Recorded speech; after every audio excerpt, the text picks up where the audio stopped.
Imagine being called the most humble person on earth. Not the strongest, not the smartest, not the most talented, the most humble. That's exactly how scripture describes Moses. Yet, if you look at his life, you might wonder why. He confronted Pharaoh, yes. He led a nation, yes. Performed miracles, spoke with God face to face. So, what exactly made him humble?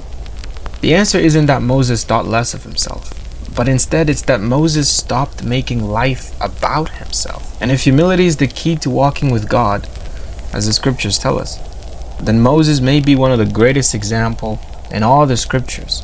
There's 4 key lessons about humbleness that I took from this great man. Alright, let's get into it.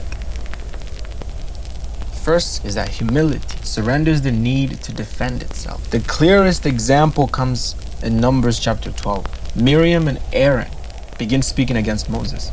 These aren't strangers, these are his brother and sister, his own family. And they aren't just criticizing his decisions, they're attacking his very authority. They're basically saying, why should Moses be the leader? Doesn't God speak through us too? Most people would immediately defend themselves. They would argue, they would complain, they would fight back, they'd try to explain why they're in the position that they are, or try to gather supporters around themselves. The text simply says, "Now the man Moses was very humble, above all the men which were upon the face of the earth." Right in the middle of this attack, scripture pauses to tell us about Moses' humility. The question to ask is why? Well, because Moses doesn't defend himself. God does. God calls Moses, Miriam, and Aaron forward and personally settles the matter. Moses understood something that many of us never learn. You don't have to protect the reputation that belongs to God. Most of our stress comes from trying to manage what everybody thinks about us. Humility releases that burden.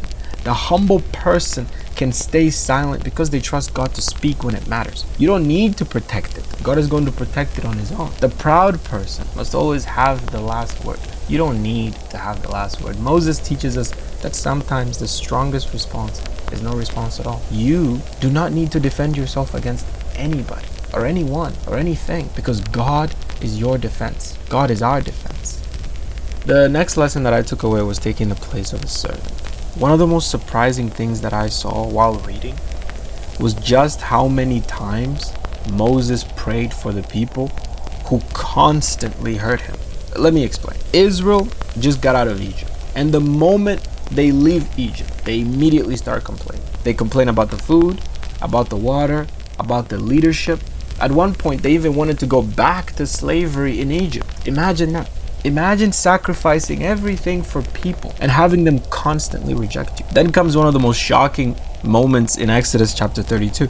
The people make a golden calf. God has done so many wonders for them, but because of their hard hearts, they still put God to the test.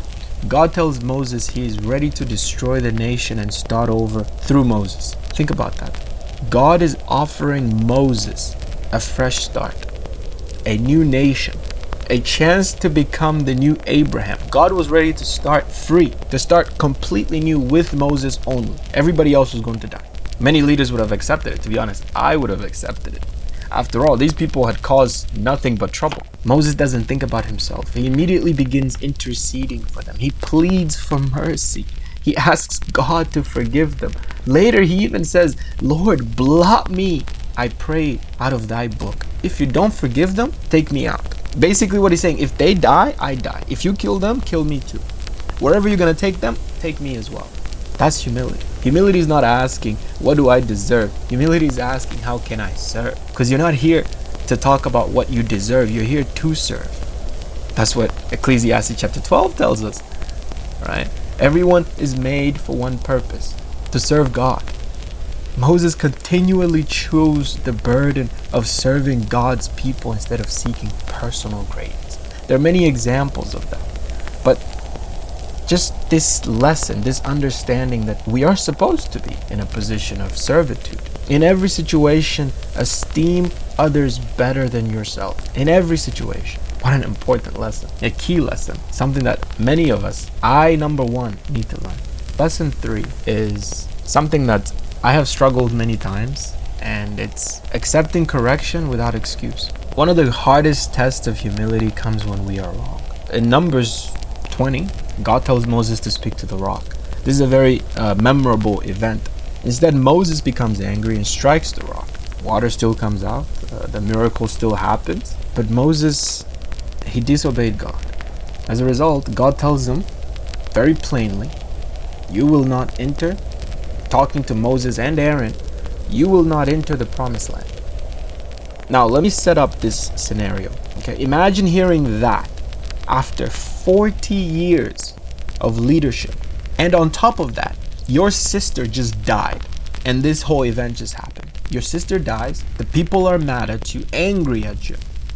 And now you disobey God. And God tells you, because you've done this, you will not enter the promised land. Many people would argue, many people would complain, blame the people, explain why they reacted the way they did. Moses, he accepts God's judgment.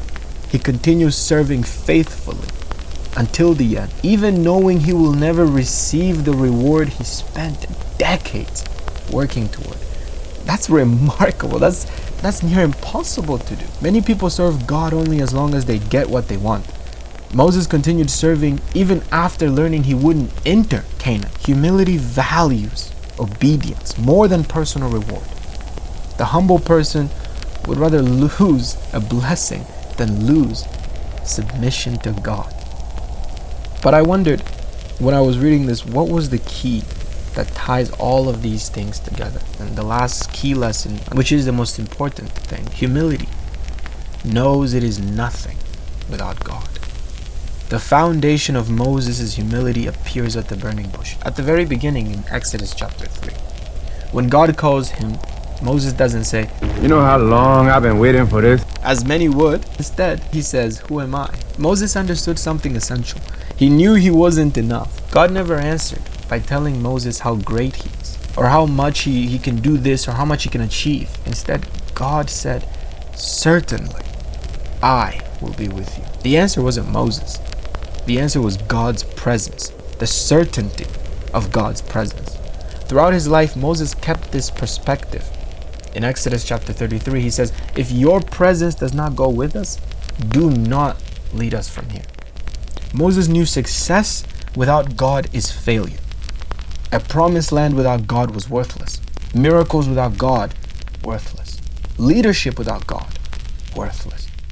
Everything depended on God's presence.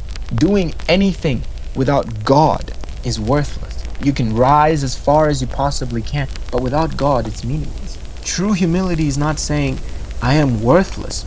True humility is saying, "I can do nothing apart from God." That's why God was able to work everything through Moses so powerfully. God fills people who know that they're empty. That lesson is important because God doesn't want a part of your life. He wants all of it. And that's something that we all need to realize.